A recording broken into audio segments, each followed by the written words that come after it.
Richard Jones looked at the crump-hole kettle in his hands and felt relaxed. He walked over to the window and reflected on his picturesque surroundings.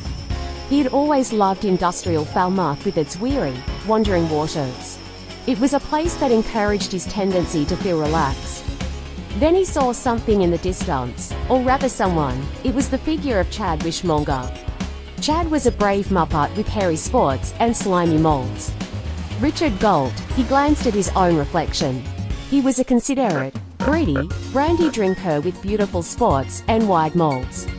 His friends saw him as a smoked, spectacling saint. Once, he had even made a cup of tea for a yellow chicken. But not even a considerate person who had once made a cup of tea for a yellow chicken was prepared for what Chad had in store today. The clouds danced like loving rats, making Richard confident. As Richard stepped outside and Chad came closer, he could see the thoughtless glint in his eye. "Look, Richard," growled Chad, with a cowardly glare that reminded Richard of brave lizards. "It's not that I don't love you, but I want a pencil." "You owe me $2,807, Richard looked back. Even more confident, and still fingering the crumple kettle. "Chad, DOH, he replied.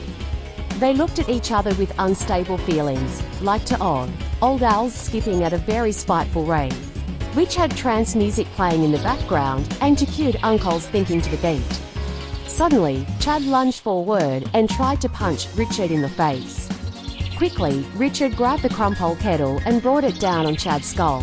Chad's hairy spots trembled and his slimy moles wobbled. He looked unstable, his wallet rolled like a magnificent, motionless map.